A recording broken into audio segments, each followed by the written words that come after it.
Hello नमस्कार, कैसे हैं आप लोग। उम्मीद है कि आप लोग बहुत अच्छे होंगे, स्वस्थ होंगे और एग्जाम के लिए एकदम डटे हुए होंगे। यानी एग्जाम के लिए आप तैयार हैं, बिल्कुल तैयार हैं, क्योंकि अक्टूबर माह का आगाज हो चुकी है। अक्टूबर महीना पधार दिए हैं और जैसा कि मालूम है कि एग्जाम फरवरी में होता है। तो मैं आज आप लोगों के लिए, आपके लिए, मैं अपने दोस्तों के लिए लेकर आया हूं नया एपिसोड। आज हम पढ़ेंगे शानदार जानदार वह क्वेश्चन पढ़ेंगे जो एग्जाम के लिए बेसब्री से इंतजार में है। हम वायरल क्वेश्चन आज लेकर आए हैं, 50 टॉप क्वेश्चन पढ़ेंगे, एमसीक्यू के स्टाइल में पढ़ेंगे। आज का जो हम 50 क्वेश्चन पढ़ेंगे वो बहुत ही इंपॉर्टेंट होंगे। एक एक क्वेश्चन को आपको पढ़ना पड़ेगा और ये हिंदी है क्लास 12 के लिए। क्लास 12 के लिए यह हिंदी है। आज 50 टॉपिक, यानी आज 50 ऑब्जेक्टिव, वो वायरल ऑब्जेक्टिव है, आपके डिस्प्ले पर है। 12th हिंदी टॉपिक है, 12th Hindi top 50 viral VVI objective. आज हम 50 ऑब्जेक्टिव पढ़ेंगे। इस 50 में से उम्मीद है आपको कम से कम 15 ऑब्जेक्टिव तो मिल जाना चाहिए। यदि इस तरह से हम 4-5 एपिसोड कर लेते हैं तो कोई जरूरत नहीं है, कोई टेंशन लेने की जरूरत नहीं है कि इतना मार्क खत्म हो गया अब क्या होगा। कुछ नहीं होगा, कुछ नहीं होगा। जब खुशी रुक नहीं सकती है तो गम की क्या औकात है मेरे दोस्तों। जब खुशी रुक नहीं सकती है तो गम का क्या औकात है। चलते हैं आज का वायरल ऑब्जेक्टिव को आगाज करने के लिए। तो देखिए वह क्वेश्चन पहला कौन सा है वायरल ऑब्जेक्टिव के श्रेणी में। कहते हैं कि एक लेख और एक पत्र के रचनाकार कौन है। एक लेख और एक पत्र के रचनाकार कौन है। ये दिगंत भाग 2 जो क्लास 12 के लिए होते हैं उस सिलेबस के यह क्वेश्चन है। एक लेख और एक पत्र के रचनाकार कौन है। इसका जो रचनाकार है उसका नाम है भगत सिंह। हम लोग पढ़े थे कि भगत सिंह एक लेख और एक पत्र के माध्यम से सुखदेव को पत्र लिखते हैं और इस ऐतिहासिक पत्र में अपने जीवन की सारी घटनाओं को बताते हैं। आजादी की जितने भी लड़ाई लड़े थे उसके बारे में बताए हैं। यानी एक लेख और एक पत्र के रचनाकार कौन है, भगत सिंह है।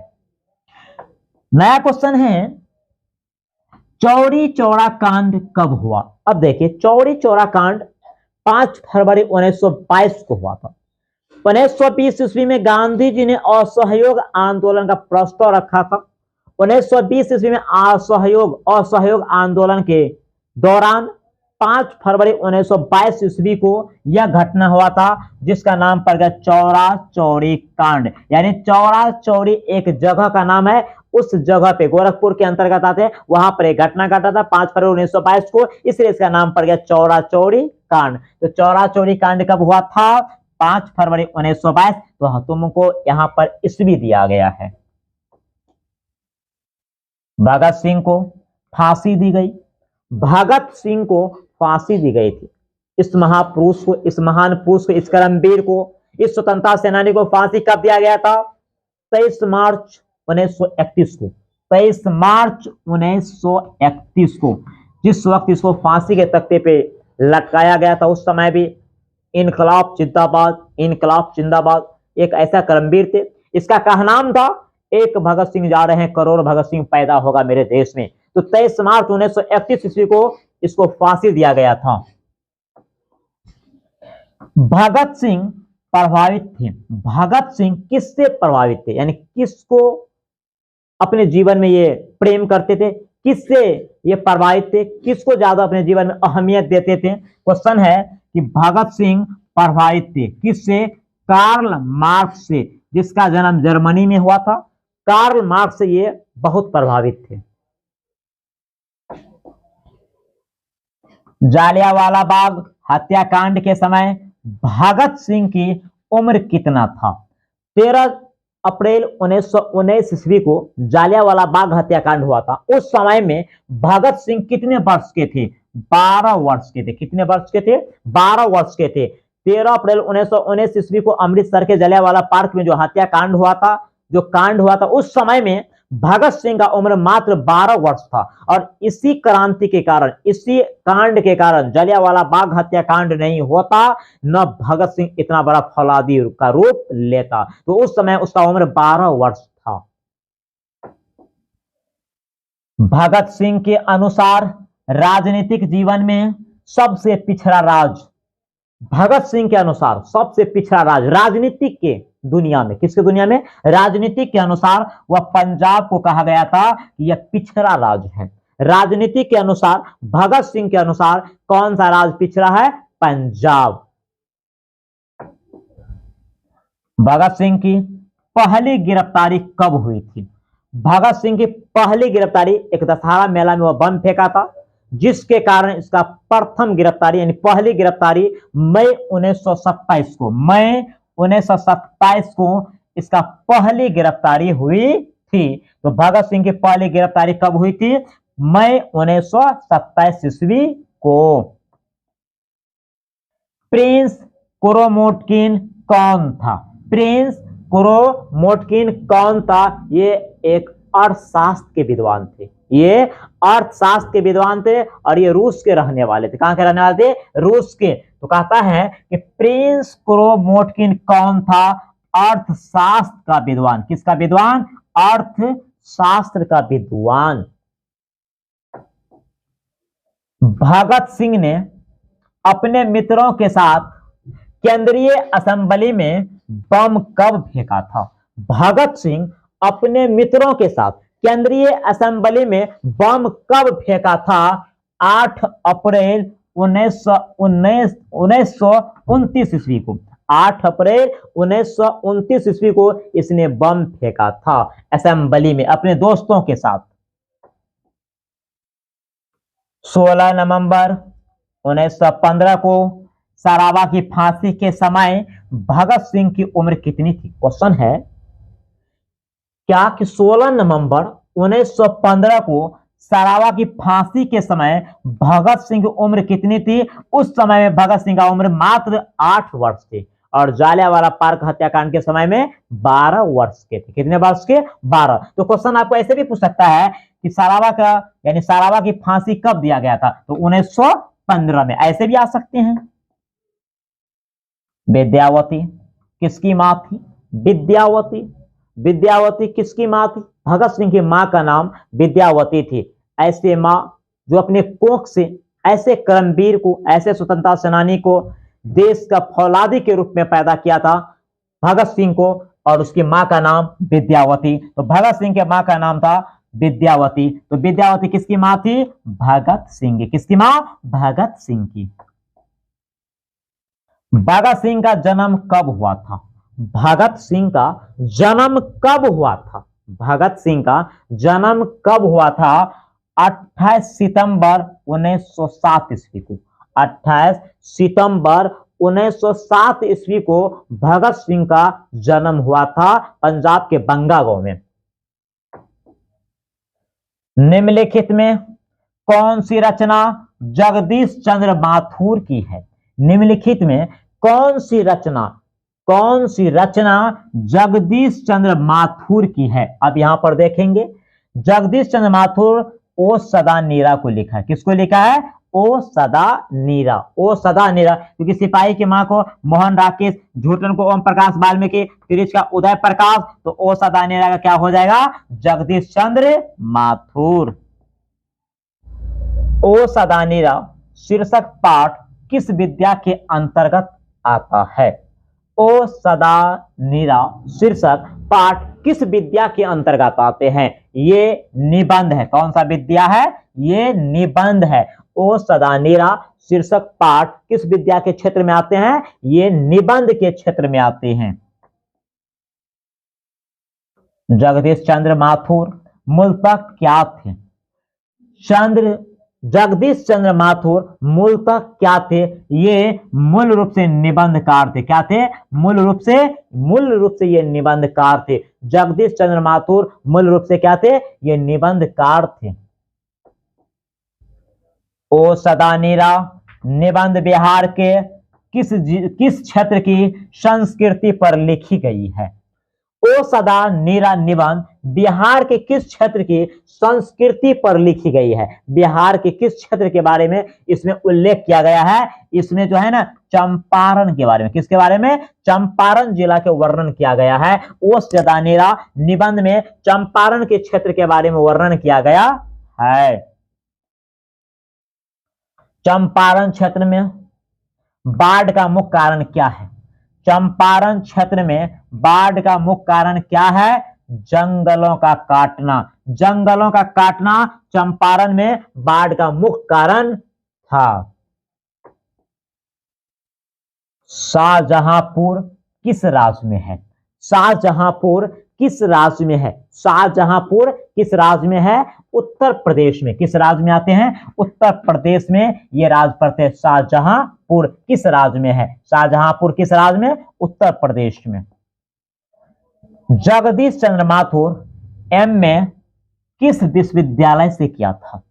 जगदीश चंद्र माथुर एमए किस विश्वविद्यालय से किया था? किस यूनिवर्सिटी से? इलाहाबाद यूनिवर्सिटी से। और किस विषय में? अंग्रेजी के विषय में वो एमए किए थे, इलाहाबाद यूनिवर्सिटी से। कर्नाट वंश के राजा हरि सिंह को किसका मुकाबला करना पड़ा? कर्नाट वंश के राजा हरि सिंह को किसका मुकाबला करना पड़ा? गयासुद्दीन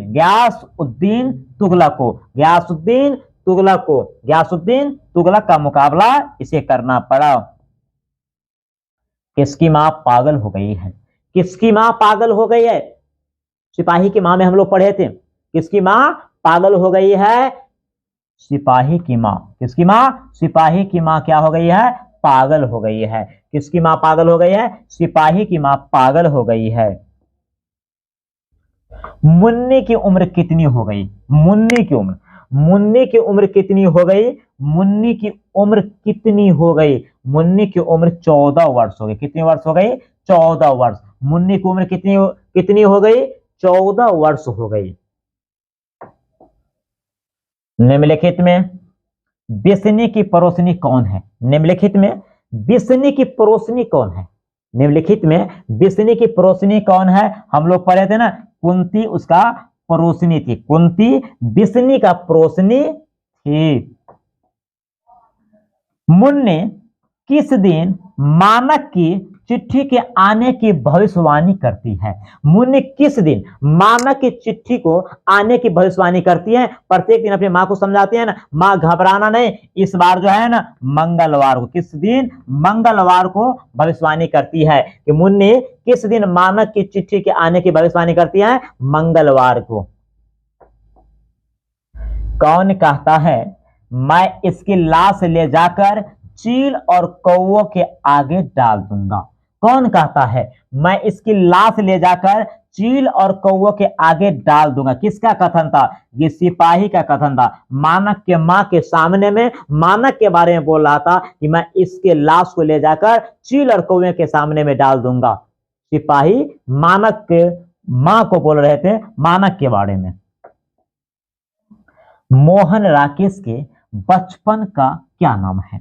मोहन राकेश के बचपन का क्या नाम है? मोहन राकेश के बचपन का क्या नाम है?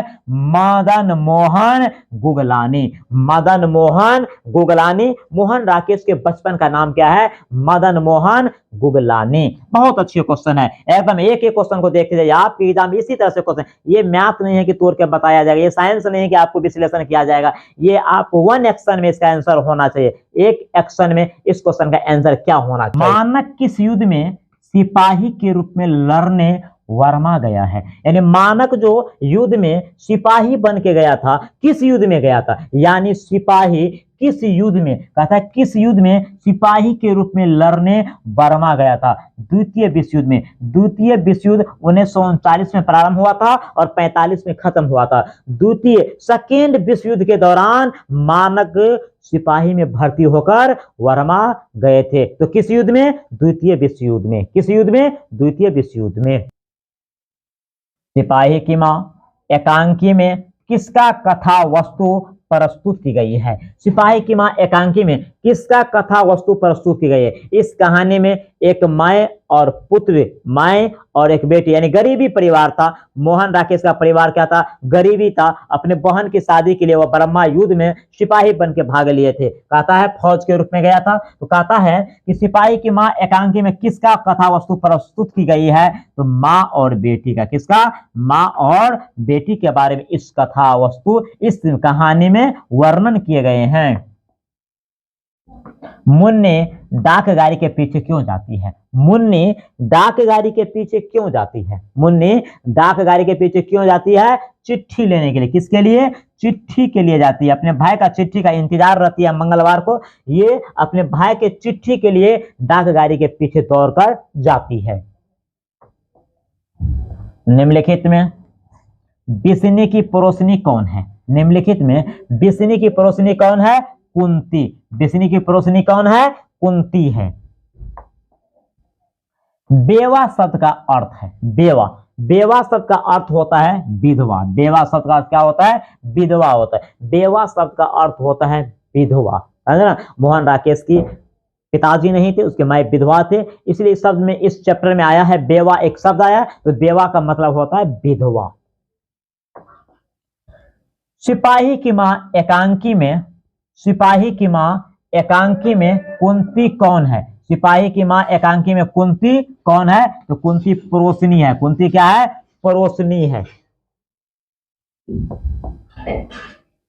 नामवर सिंह की कौन सी रचना है, नामवर सिंह की कौन सी रचना है। देखो, तिरीच का लेखक है उदय प्रकाश, वो सदा नेरा का क्या है, जगदीश चंद्र माथुर, अर्धनारीश्वर का रामधारी सिंह दिनकर। तो क्या हो जाएगा, परगीत और समाज, परगीत और समाज का लेखक हो गया नामवर सिंह। नामवर सिंह के द्वारा लिखा गया है परगीत और समाज।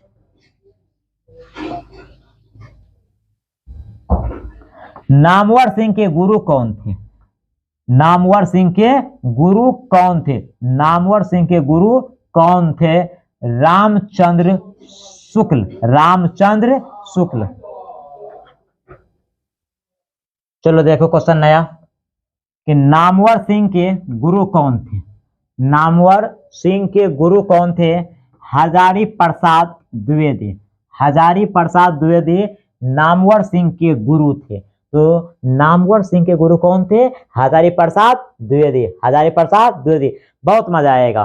50 ऑब्जेक्टिव आज हमको पढ़ना है, 50 ऑब्जेक्टिव में हम मिला देंगे 15 प्लस तो निश्चित है मिला देंगे, 100% मिलाएंगे आपको, जीतेंगे भी। जान है तो हम जीत कर दिखाएंगे निश्चित तौर से। मेहनत का एकदम संघर्ष होना चाहिए, संघर्ष में हम लोग अकेला रहते हैं, दुनिया के कोई भी महान आदमी संघर्ष में अकेला होता है। मेरे दोस्तों क्या मजा आ रहा है ना, बिल्कुल मजा आएगा, मजा तो आएगा जी, रिजल्ट भी मजा में आएगा। देखिए, कामयानी और राम की शक्ति पूजा के कवि है, कामयानी और राम की शक्ति पूजा के कवि है निराला। कौन है, निराला। कामयानी, कामयानी, कामायनी और राम की शक्ति पूजा के कवि कौन है, निराला। कौन है, निराला है। परगीत और समाज किस पुस्तक से लिया गया है, परगीत और समाज किस पुस्तक से लिया गया है, वाद विवाद संवाद से, वाद विवाद संवाद से। परगीत और समाज किस पुस्तक से लिया गया है, वाद विवाद संवाद से। नामवर सिंह का जन्म कहां हुआ था, नामवर सिंह का जन्म कहां हुआ था, नामवर सिंह का जन्म उत्तर प्रदेश यूपी में हुआ था। उत्तर प्रदेश में नामवर सिंह का जन्म कहां हुआ था, उत्तर प्रदेश में। नामवर सिंह का जन्म कहां हुआ था, उत्तर प्रदेश में। आज हम वायरल ऑब्जेक्टिव पढ़ रहे हैं, गर्दा मचा देंगे। नामवर सिंह का जन्म कब हुआ था, नामवर सिंह का जन्म कब हुआ था, 28 जुलाई 1927 ईस्वी को, 28 जुलाई 1927 में नामवर सिंह का जन्म हुआ था। अब है नितांत शब्द का अर्थ क्या होता है, नितांत, नितांत शब्द का अर्थ होता है बिल्कुल, कहता है ना बिल्कुल कल आएंगे, तो नितांत, नितांत शब्द का मतलब होता है बिल्कुल, नितांत शब्द का अर्थ होता है बिल्कुल। झूठन शीर्षक आत्मकथा के लेखक कौन है, झूठन शीर्षक आत्मकथा के लेखक कौन है? ओम प्रकाश वाल्मीकि। ओम प्रकाश वाल्मीकि झूठन शीर्षक आत्मकथा के लेखक है। झूठन का लेखक ओम प्रकाश वाल्मीकि। फिर नया क्वेश्चन है कि कौन प्यार से वाल्मीकि को मुंशी कहा करते थे? कौन ओम प्रकाश वाल्मीकि को प्यार से मुंशी कहते थे? उसके पिताजी, ओम प्रकाश वाल्मीकि के पिताजी उसको प्यार से, प्रेम से, स्नेह से क्या कहते थे? उसको क्या कहते थे? उसके पिताजी मुंशी कहते थे। तो कहता है कौन प्यार से वाल्मीकि को मुंशी कहते थे? उसके पिताजी, उसके पिताजी। ओम प्रकाश वाल्मीकि को 1993 में कौन सा पुरस्कार मिला?